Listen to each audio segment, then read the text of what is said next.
The cousin is back for another episode of Beer Tasting. I get a kick out of brew. Yes, we are back for another episode of Beer Tasting. And before we get started with this one, I would just like to say that today I watched King Kong, the 2005 Peter Jackson one. Very emotional film. And now that's out of the way, I can get on with the beer tasting. So, this is the 6th episode of the 6th series of the BREWDOG series. And I don't know when you're going to be watching this, because this is Thursday night for me, but tomorrow I'll be uploading the, what's it called? Baby Hazy. Saturday I'll be uploading the Audi IPA. So I did both of those yesterday. The Hazy Baby Hazy Baby in the daytime, and then the Audi IPA, which I almost froze, at nighttime.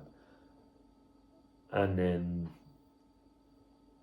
today is Thursday, so that means this one will be coming out on Sunday. So I did leave this one in the freezer while playing Skyrim, but only for half an hour. So we are doing, and this is a weird one, and also the most strongest one, which is why I saved it for last. We are doing Kiwi Hammer West Coast IPA by BREWDOG.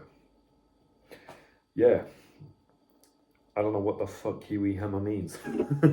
So let's take a look at this. So it's got this very orange green with a bit of black and silver in terms of writing in this silver triangle. So West Coast IPA, BREWDOG brewed fresh, Kiwi Hammer West Coast IPA, 7.2%. To the bitter NZ, hops Nelson Sauvin early harvest, Nelson Sauvin mid harvest, Nelson Sauvin late harvest, Sub-Zero Keef Cohia Nelson Sauvin brewed fresh. What the fuck does that mean?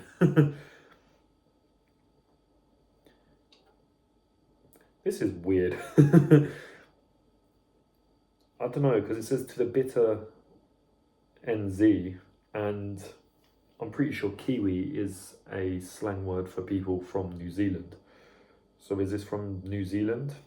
I don't know. I'm just going to let you look at this very odd design. I'm not 100% sure what I'm looking at. So yeah, it's got this orange with green text. Looks kind of like a carrot or a pumpkin. And it's got this silver triangle with Kiwi, and then Kiwi and Hammer's got kind of like a motion thing going on there. Go around to the side where it's got BREWDOG in a really weird, wonky font. The boring shit on the back, and then that weirdness I was reading. So it says there, to the bitter NZ, and then, what's this? Nelson Sauvin, early, mid, and late harvest, with these little symbols there. So I don't know what they're trying to do. I don't know what they're trying to convey. Do I like the design? No. I'm going to be honest with you. The triangle with this motion thing can work, but not in these colours. Maybe a black background with a red writing and a white triangle would look good. Give it sort of like a Blade Runner appearance, in my opinion. I don't know why. Very 80s. But I don't like that. That is not, I don't know what it's trying to be. I'm going to give that design, very critical here, I'm going to give it a 2. Because this design, to me, doesn't attract me in any type of way. Because what me and Joe say is sometimes you get really good designs and they taste like shit. An example of that is, I forget the name of it. Was it called End of the World? It was when me and Joe did this really weird series where we did so many sour beers. And one of them, I think it was in collaboration with BREWDOG. It was in like a purple, not bottle, but it had like a purple colour scheme. And it looked like the is it called End of the World with the tripod aliens? I'll put a picture of it there. It had that sort of theme, and the design was honestly one of the best I've ever seen, and the beers was one of the worst I've ever had. So yeah, and that's a good design. Then you've got the weird ones which just look weird and taste weird, and I've got the feeling that's this. So if I haven't already said it, it's a 2 on design for me. Yeah, a 2. Don't really criticize design as much, but in this case, I'm just not a fan because I can't really tell what I'm looking at. Is it kiwi flavored, or has that got something to do with NZ? And then what's all this weird hieroglyphic symbol stuff trying to convey with random words? I'm not a fan of this type of thing, and you know me, I like a well-designed beer. So let's crack this thing open. It is strong, 7.2%. Smells strong. Actually smells like it could be pretty good. When I think of a strong IPA, wait, is Wingman IPA? But I think of the Tropical Storm, and I really did like that beer by BrewDog. Well, the Wingman part of BrewDog. So it's got a nice strong smell. So let's give it a taste.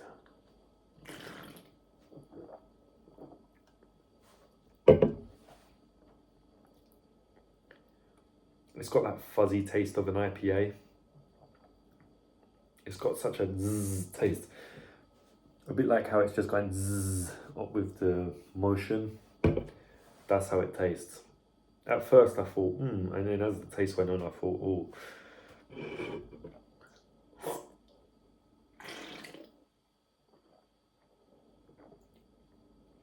Kiwi hammer, where did this come from? This is such a bizarre one from BrewDog. In fact, it doesn't really look like a BrewDog beer to me.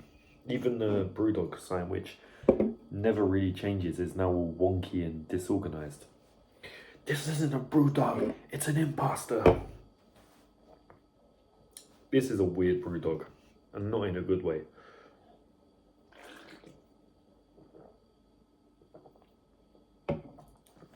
I can't say, I can't really pinpoint what this taste is.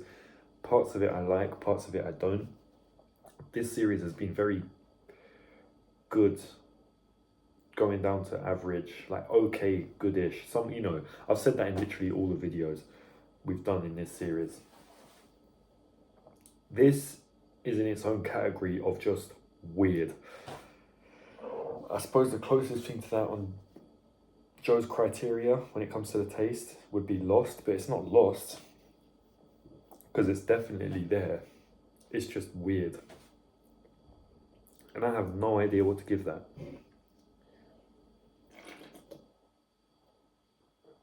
A 2.5, I'm thinking. Or a 2. I don't think I can give that a 3. There's something not nice about the aftertaste. It hits you like it's going to be a nice strong beer, and then you just get this weird bleh taste going on there. And I'm not sure I like that. So I hate to say it, but this is probably the worst of the entire series in every standard.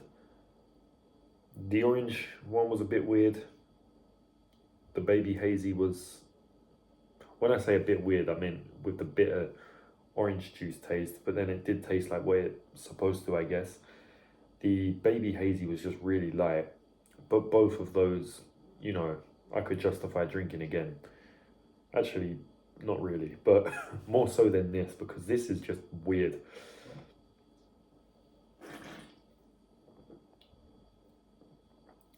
Yeah, that is not nice. I'm going to give that a 2. And that is purely because I know I've had worse.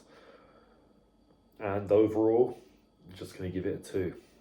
This is a weird and not in a good way beer. I really wouldn't recommend this. Its design is nothing special. In fact, the design is very below BrewDog standards, which in my opinion can really excel in design. I mean, just look at Arcade Made Neon Dream, Speedboat OG I really like actually. And on the series we've just done, the Sprucey Lucy, the Hells, and the Audi IPA, I think were all really good in terms of design. The Orange Crush and the Baby Hazy really did convey how they tasted in their design, which I like. I suppose this does if it got a 2 on both, but yeah, this just is not what I'm used to from BrewDog. I don't really have many BrewDog beers that I don't like. Off the top of my head, the only ones I can think of are Mr. President wasn't the best tasting, and I don't really like the Elvis Juice ones. And I'm going to exclude the alcohol-free ones because they are alcohol-free, but this just isn't a nice looking or tasting beer. So I wouldn't recommend it. So this has been the Cousin. Avoid this drink at all costs. This is, well, BrewDog, this is below your standards. And I'm pretty sad that this is the last BrewDog we've done in this series. But nonetheless, I will do a recap video and go over all the beers we've done in this little season 6 of the BrewDog series. But yeah, I'm not recommending that. So goodbye, my friends. Yeah.